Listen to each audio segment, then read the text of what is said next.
Bird Cave.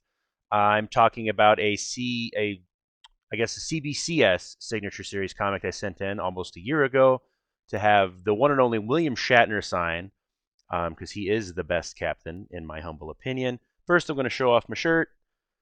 Got it at Comic Con in the early 2000s. Yeah, I haven't changed very much, just a little less hair and a little more beard. University of Roswell. And then it says established 1947. Obviously, that is when uh, the aliens crashed. Sorry. I'll do that. There we go. That way I don't look like look, I just look like an egg with top of my head shut off. At least I looks like I have a little hair. But yeah, we're talking about Star Trek.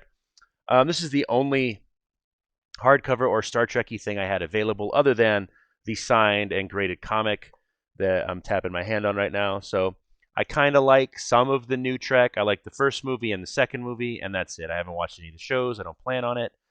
And I haven't watched Beyond. It just didn't pull me in like Khan. But all right, here we go. This book is from 2007. I've had it since 2007 when IDW was publishing Star Trek comics. I believe they still are. I don't know. I know this book is IDW, but yep. And then right there, oddly next to Spock's face, is the Shatner's autograph. Unfortunately, in gold. I hate gold because gold will eventually oxidize. But because this is sealed and hopefully it's airtight, it won't. This is Star Trek Klingon's Blood Will Tell, the Joe Coroni Virgin Edition. Interior art by David Messina, story by Scott Tipton and David Tipton, witness signature by William Shatner. There is no date on the signature, I believe, because it went to a con. It didn't go directly to the CBCS offices. I don't know how that works, but it is still a witness signature of the Shat. So, what do you think I got a grade on? I got this from my local comic book store, and I've had it in my possession for almost 20 fucking years. Oh my god. Well, I got a 9.4. It's okay. It's not the best. It's not the worst. This is never leaving my collection. It says there's scuffing on the issue. I don't know. I know this thing had to be mailed twice, but it says scuffing on the back that barely breaks color. I don't see it. And scuff. I'm glad I didn't get it pressed because a pressing wouldn't fix any scuffing. But it is that weird, like I have the non-virgin non-virgin variation of this, and it has that weird kind of cardboardy texture, and it's not glossy. So I can see it just have gotten either damaged in shipment in 2007, or this went to, I think it went to Texas, then it went to either North Carolina. Yeah, it was the North Carolina con. I can't remember the name of it. That con, and then back to so it flew quite a bit around. So, shit happens.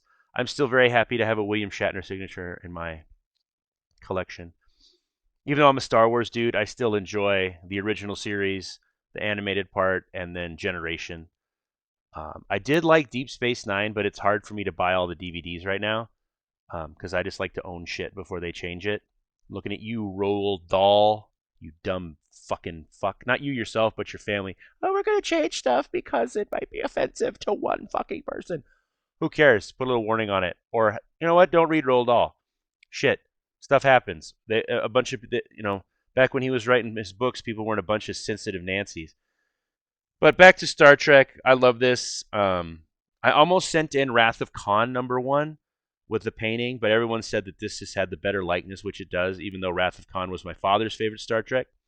My favorite Star Trek was The Voyage Home because I lived in California and got to go see the Monterey Bay Aquarium little bit after that filmed, and it was just huge. And I realized how much of a sham movies were. When I went to Monterey Bay Aquarium after seeing the movie, I'm like, man, what the fuck? It doesn't look anything like the movie. And where's Shatner? But I did get to see like the models and stuff. I'm sure I have pictures somewhere. I might have to dig those puppies out. But it was of the bird of prey and maybe some phasers and stuff. But yes, that is probably my last CBCS submission for a witness signature. Once the roof gets fixed, I'll be sending a bunch of verified signatures in. Because I've got Incredible Hulk 400 signed by Stanley and Peter David. It'll be like $120 to have them verified and slabbed. It's not getting pressed. I don't care about the grade. That is just more for protection. I think Jimmy Palmiotti said that. He's like, I don't go for graded books, but when I grade them, it's for protection. I mean, this is pretty hefty. I think the CGC ones are a little better. I almost said more better, like a dumbass. But I just like the protection. Like I can drop it and the book won't be damaged, but I'd have to get it reslabbed. But I don't care. It's my baby. I'm not gonna get it. I'm not gonna drop it because I don't do that. There's the back. Blood will tell. IDW, when IDW actually used to matter before they're fucking going bankrupt. But that's another video, isn't it?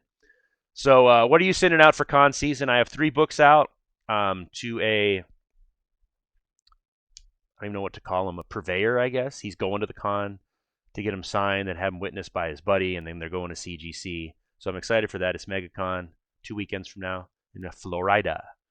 But what do you got coming back? What do you got sending out? Let me know in the comments. Like, subscribe, share. And what do you think of New Trek versus Roddenberry's amazing Trek? Let me know in the comments. Bye.